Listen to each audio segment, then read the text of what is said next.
बिस्मिल्लाहिर्रहमानिर्रहीम क़ुल या अय्युहल काफ़िरून ला अअबुदु मा तअबुदून वला अंतुम आबिदून मा अअबुदु वला अना आबिदुम मा अबदतुम वला अंतुम आबिदून मा अअबुदु लकुम दीनुकुम वलिय दीन। सदक़ल्लाहुल अज़ीम। रब्बि इश्रह ली सदरी व यस्सिर ली अमरी वहलुल उक़दतम मिन लिसानी यफ़क़हू क़ौली। अल्लाहुम्मा अल्हिमना रुश्दना व अइज़ना मिन शुरूरि अनफुसिना। आमीन या रब्बल आलमीन। हज़रात, पिछली मर्तबा हमने सूरतुल कौसर का मुताला मुकम्मल किया था। कुल 3 आयात पर मुश्तमिल कुरान हकीम की मुख्तसर तरीन आज जिस सूरत का हमें मुताला करना है वो उससे अगली नेक्स्ट सूरत है सूरतुल काफिरून। आपको याद होगा कि सूरतुल कौसर के हवाले से मैंने अर्ज किया था कि अक्सर व बेशतर जो मुफस्सिरीन हैं उनकी राय के मुताबिक वो मक्की सूरत है,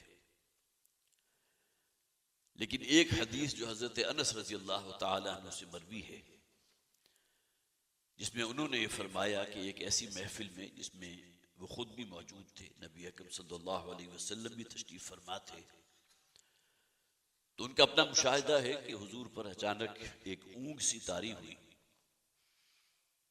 और थोड़े सी अरसे के बाद, गोया कि चंद लम्हों के बाद, जब आप उस कैफियत से बाहर आए तो आपके चेहरे मुबारक पर तबस्सुम था, आप मुस्कुरा रहे थे।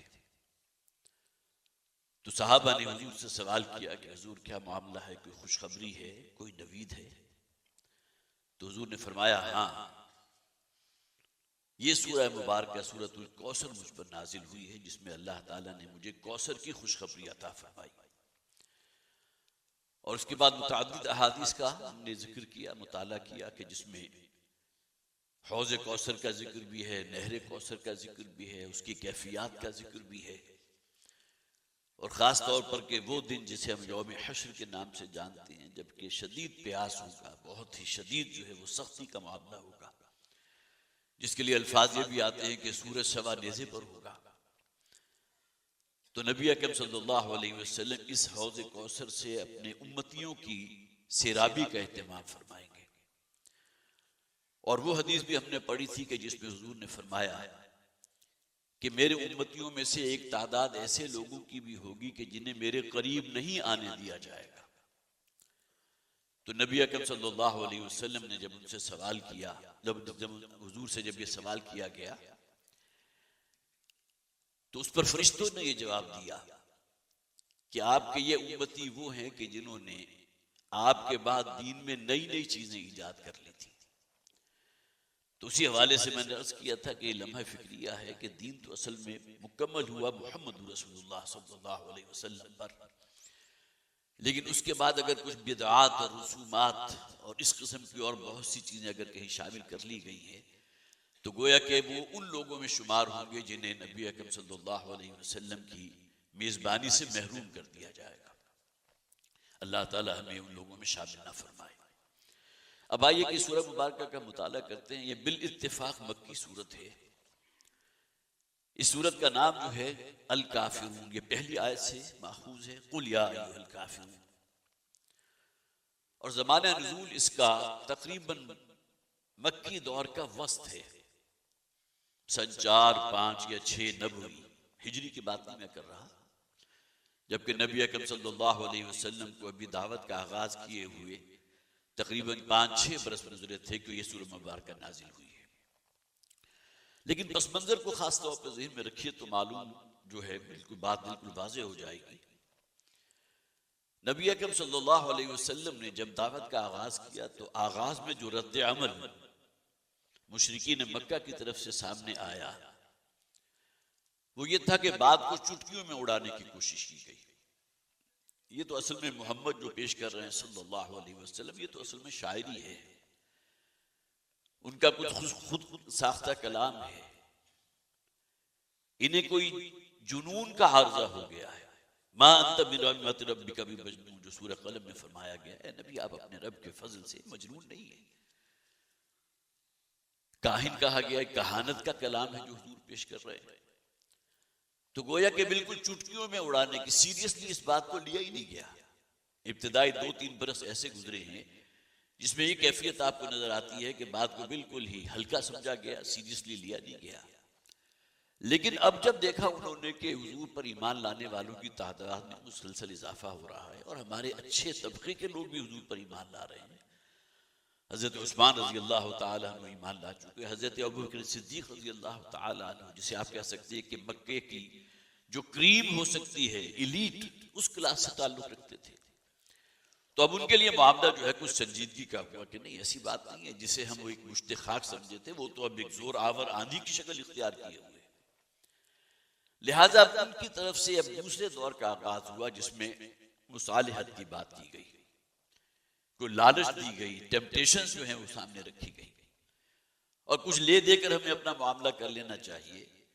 और इस सिलसिले में अहादीस में बहुत से ऐसे वाकयात मौजूद हैं कि मुशरिकीन मक्का के जो सरकर्दा लोग थे वो वफद बनाकर हुजूर की खिदमत में हाजिर हुए और आकर बात की है कि देखो अपने मौक़िफ़ के अंदर कोई नरमी पैदा करो, हमारा आबाई दिन चला आ रहा था, उसका एक तकद्दुस है, उसी के ऊपर हम हैं, हमारे आबाओ अजदाद भी उसी के ऊपर कारबंद थे। अब तुमने उन तमाम देवियों देवताओं की नफी करके एक नए दीन का जो आगाज किया है, तो कुछ होश के दाखिल लो। तो इस सिलसिले में भी बहुत से वफूद हुजूर के पास आए।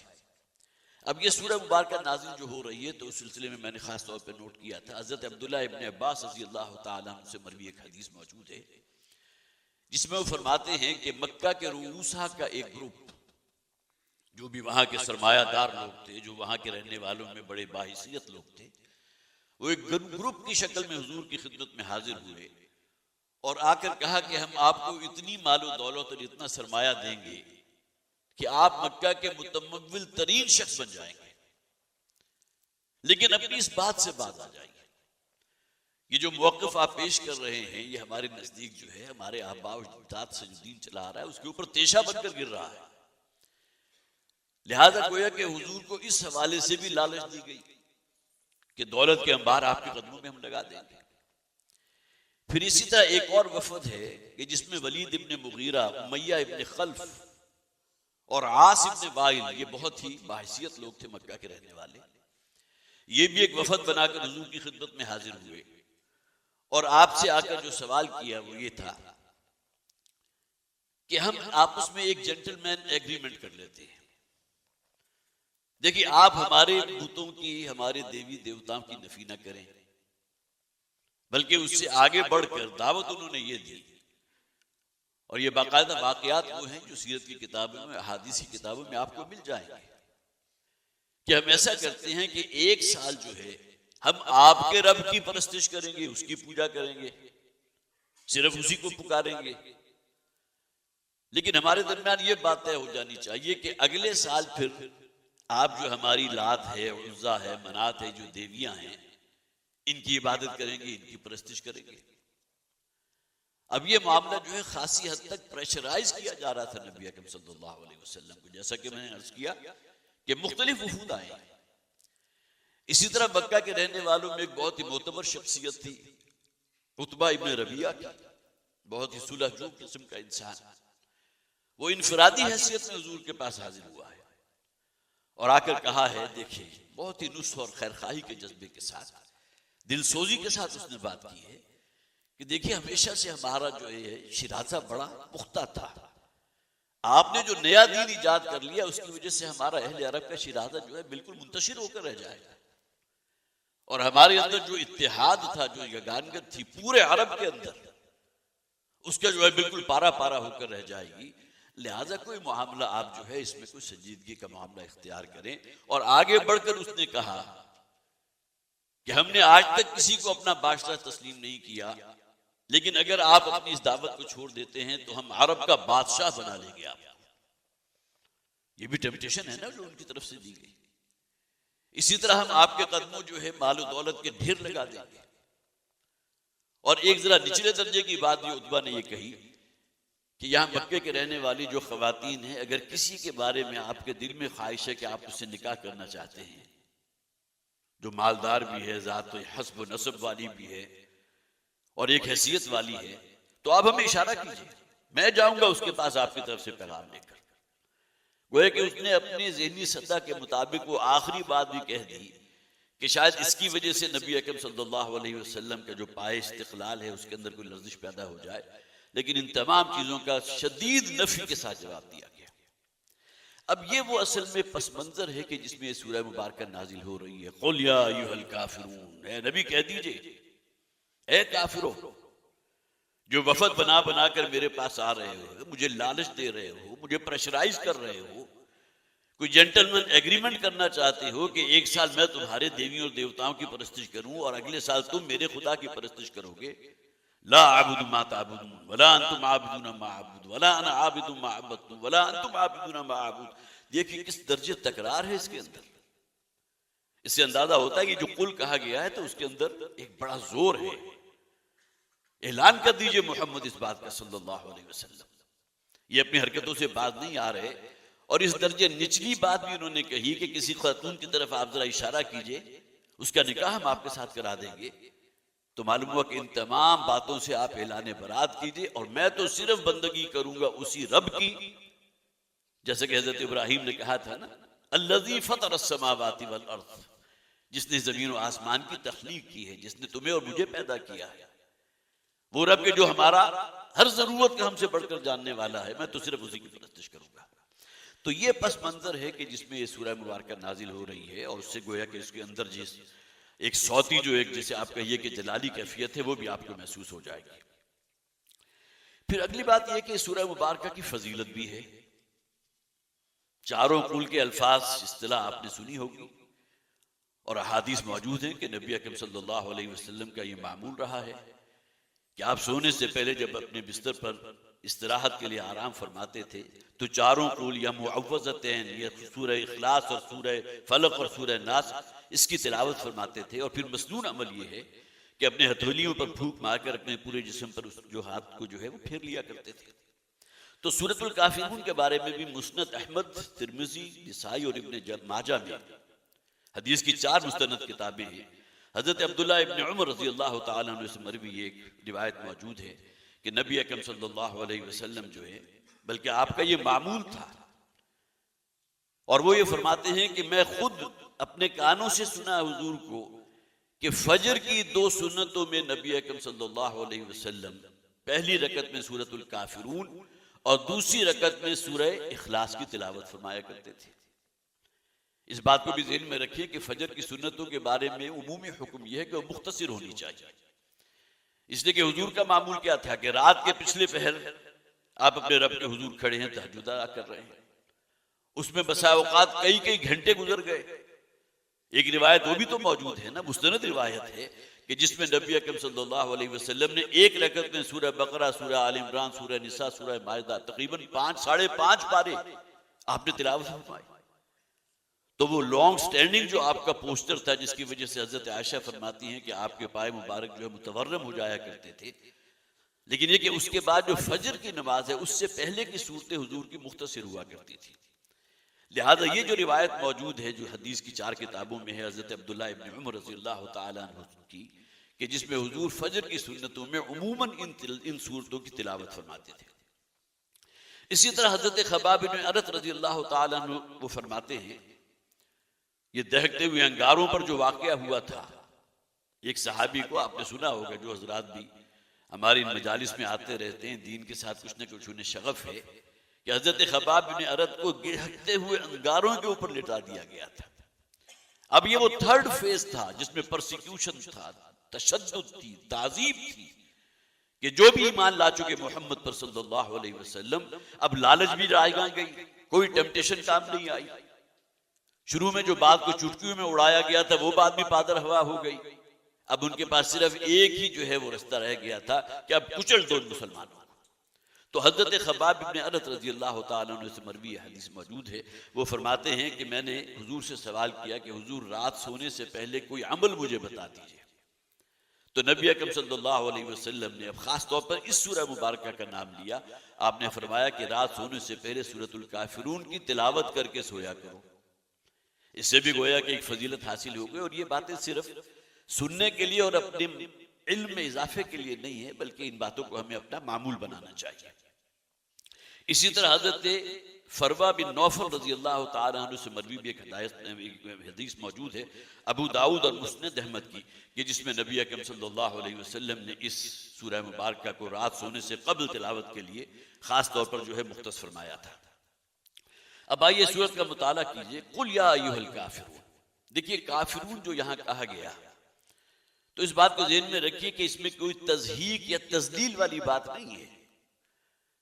ये नहीं कहा जा सकता कि ये गाली के अल्फाज जो हुजूर ने उनके लिए इस्तेमाल किए, महाज़ल्लाह सुम्मा महाज़ल्लाह, बल्कि ये एक बदीही हकीकत है कि जो लोग भी अल्लाह का इनकार करने वाले हैं, अल्लाह की जात के मुनकर हैं, या उसके साथ उन्होंने और बहुतों को शरीक ठहरा लिया है, वो तमाम के तमाम इस दायरे के अंदर आ गए। वो बुत परस्त भी हो सकते हैं, आतिश परस्त भी हो सकते हैं, औलिया अल्लाह को जो है वो कहीं खुदा का दर्जा देने वाले भी हो सकते हैं, नबियों को खुदा का बेटा करार देने वाले भी हो सकते हैं, फरिश्तों को अल्लाह की बेटियां करार देने वाले भी हो सकते हैं। वो ये काफिरून के अंदर ये तमाम पूरी की पूरी कैटेगरी आ गई। सिर्फ मुशरिकीन मक्का या मुशरिकीन अरब मौजूद नहीं है, वो मुखातब नहीं है, बल्कि या अय्युहल काफिरून। गोया कि यहाँ तो वो तमाम लोग इस दायरे के अंदर आ गए जो अल्लाह के सिवा किसी और को माबूद मानते हैं या अल्लाह के साथ किसी और की परस्तिश करते हैं। ला आबुदु मा ताबुदून, वो पस मंजर अपने ज़हन में रखिए। मैं इबादत नहीं करूंगा या करता हूं, ये गुजारे का सीगा है और इसमें ये दोनों हाल और मुस्तकबिल दोनों मौजूद है। मैं ना इबादत करता हूं ना करूंगा, मा ताबुदून, जिसकी तुम इबादत करते हो। आमतौर पर तर्जुमा भी किया जाता है, मैं नहीं पूजता या पूजूंगा उनको जिनको तुम पूज रहे हो। तो यहां माँ जो है माए मौसूला है कि वो कि जिनको तुमने अल्लाह का शरीक करार दे दिया, अगर तुम ये समझते हो कि अपने प्रेशर के जरिए, अपनी टेम्पटेशन के जरिए मैं शायद तुम्हारे रास्ते को इख्तियार कर लूं, जो गालिबन सूरह नून में जो अल्फाज आए हैं, वद्दू लौ तुदहिनु फयुदहिनून, ए नबी सल्लल्लाहु अलैहि वसल्लम ये तो चाहते हैं कि आप जरा अपने मौक़िफ़ में थोड़ी नरमी इख्तियार करें, ये भी नरम पड़ जाएंगे। वही बात जो मैंने अर्ज की थी कि एक साल आप हमारे बुतों की परस्तिश कीजिए, अगले साल हम आपके रब की परस्तिश करेंगे। ला आबुदु मा ताबुदून, मैं तो नहीं परस्तिश करूंगा, मैं नहीं पूजा करूंगा उसकी जिसकी तुम पूजा करते हो। यहां देखिए ये कुल 6 आयात पर मुश्तमिल सूरत है और 8 मरतबा लफ्ज़ इबादत इस्तेमाल हुआ। हमारे दीन की बड़ी बुनियादी इस्तिलाह इबादत अब्द से लिया गया। अब किसे कहते हैं? गुलाम को, बंदगी करने वाला। गोया कि अल्लाह हमारा रब है, हमारा खालिक है, हमारा मालिक है, हम उसके गुलाम हैं, हम उसकी बंदगी करने वाले हैं। और ये इबादत सिर्फ चंद रिचुअल्स के ऊपर, चंद अकायद के ऊपर मबनी नहीं है, बल्कि ये तो हमारी पूरी जिंदगी में अपना असर नफूस चाहती है। उदखुलू फिस्सिल्म काफ़ा। तो 8 मरतबा ला आबुदु मा ताबुदून वला अंतुम आबिदून मा आबुद वला अना आबिदु मा अबदतुम वला अंतुम आबिदून मा आबुद लकुम दीनुकुम वलिय दीन। इबादत के उस हमागीर तसव्वुर को भी हमें अपने सामने रखना चाहिए। बदकिस्मती ये है कि हमारे मुसलमानों की अक्सरियत वो है कि जो सिर्फ नमाज, रोजा, हज और ज़कात को इबादत समझती है और बकिया जिंदगी इबादत से बाहर, इस एतबार से कि ज़माने का रस्म व रिवाज है, हमारी कुछ रिवायात चली आ रही हैं, कुछ फरसूदा जो है खराफात हैं, उसी के अंदर हमें कोई तब्दीली करने की जरूरत नहीं है। हाँ, नमाज पढ़ते रहो, कि रोजा भी रख लो, कि हज उम्रा भी कर लो, बस इससे गोया कि हमने हक इबादत अदा कर दिया। जबकि इबादत जो है एक पूरे निजाम का नाम है। बंदगी किसे कहते हैं? कोई गुलाम अपने आका के सिर्फ महदूद एरिया के अंदर गुलाम नहीं होता, बल्कि कुल्लियतन मिल्कियत होता है अपने आका की। उसे अपने आका के हर हुक्म को बचा लाना जो है उसके लिए फर्ज होता है। अब अगर हमारा मामला मुसलमानों का ये हो कि मस्जिद की हद तक तो नमाज रोजे की जो है, जो शायर है, उस पर कारबंद हम होंगे, लेकिन जिंदगी के बकिया शोबे जो है अल्लाह की इताअत से, अल्लाह के हुक्म से आजाद हो, तो ला आबुदु मा ताबुदून, मैं तो हरगिज़ परस्तिश नहीं करूंगा जिसकी तुम करते हो। वला अंतुम आबिदून मा आबुद, वही बात है।